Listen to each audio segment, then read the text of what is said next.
Hi everyone, welcome to A+ Cichlids. Today we're talking about keeping silver arowanas. So over here to the left I got this guy over here. He's about 19 inches long now, he's getting pretty big. He's in a 210 gallon aquarium. So some things to talk about on how to make these guys successful. So these guys are similar to like American cichlids as far as water parameters. So they can handle around that above 7.0 but below 8.0 type range. So they keep these guys about 7.5 in this tank. He is a predator, so he's going to be kept with more predator type fish. They like to compete for their food. So he's got some peacock bass in here, and there's some American cichlids, Texas cichlids, green terrors.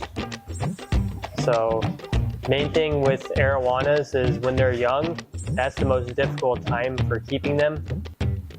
So when you typically purchase a silver arowana, you typically want to buy them when they still have their egg sac. So the time that they have their egg sac until when they lose it, that's a very difficult transition for them where they have to start feeding instead of living off of the food that is in the egg sac. So when you have them when they're young, it's good to keep them with some other fish that's not aggressive but will try to compete for their food. Otherwise, they're going to have issues wanting to eat. But it's very important to keep these guys when growing up and when they're young with other fish that are going to compete for their food. So at the size of typically when they lose their egg sac, they're about 3 inches long, and typically going to keep them with some very peaceful cichlids that are a little bit larger than them that the arowana cannot eat, but it's going to compete for their food. One of the biggest problems that I had is getting the arowana to eat. So the foods that I had the most successful with when it was young was freeze-dried bloodworms. You're going to want to use a food that floats. So most freeze-dried foods are going to float.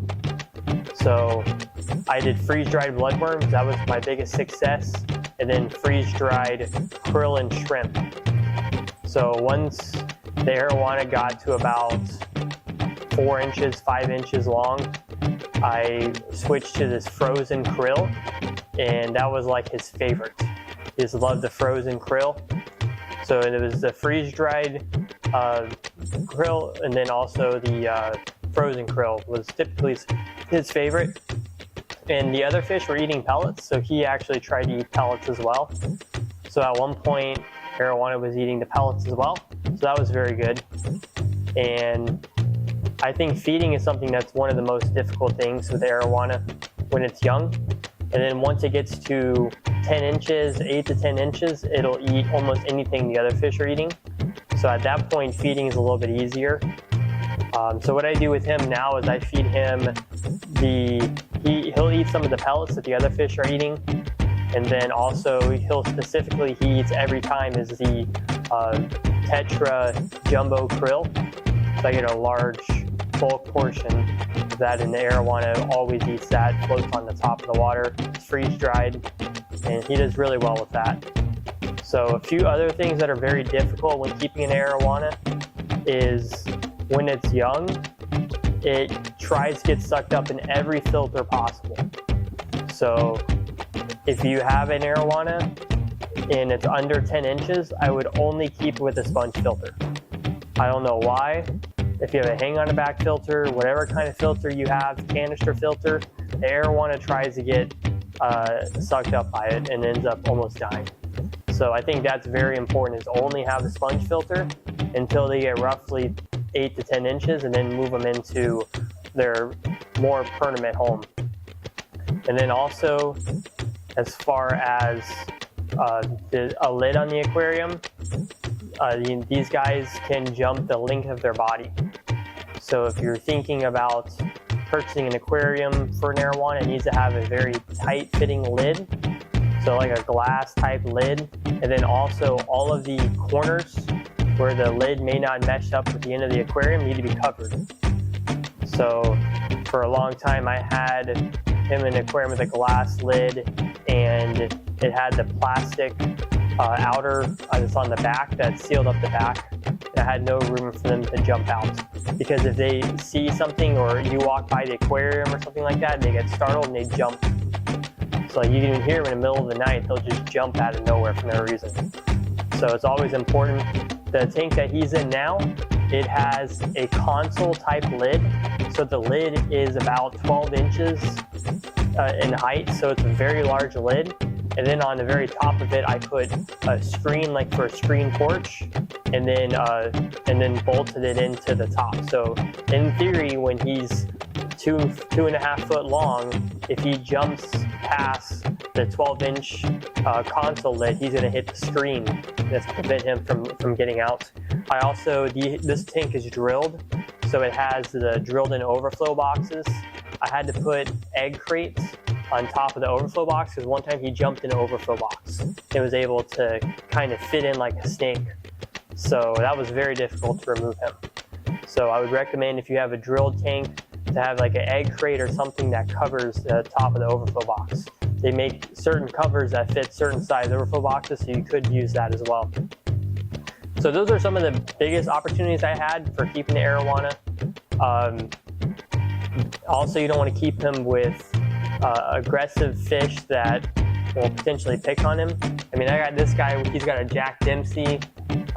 Texas cichlids are pretty aggressive, and these green terrors are pretty aggressive, but they don't bother him. He stays at the top of the water column, and all of the American cichlids kind of stay towards the middle or the bottom. And these peacock bass are very, they hog all the food. So none of them really seem to bother him. He seems to do pretty well. So I mean, as far as water parameters, I think when these guys are young, they're very sensitive to getting fin rot. So fin rot is literally their fins look like they're rotting or deteriorating. So I think they can be easily harmed by a lot of the bacterial infections. So for me, it was very important to have clean water. And also, with him not being the best eater, when they're not the best eaters, they tend to, that wasted food will hurt your water parameters, and I think they're easily affected by poor water quality. And that's mainly in the beginning of their life. I think now that he's at a decent size, he seems not to have any issues with water parameters, even with this tank being heavily stocked. With it being a 210 with a large sum, it still has high nitrates at times, and I just think that just with age and size, he's become a lot more tolerable to these types of things. And there's a lot of Arowanas out there that are the distribution for them is tough on them. So if you get an Arowana and you see it at a pet store, a lot of times they're pretty beat up just because they don't do very well with being shipped from place to place. So keep that in mind as far as where you get your Arowana, the condition that they're in, and things like that.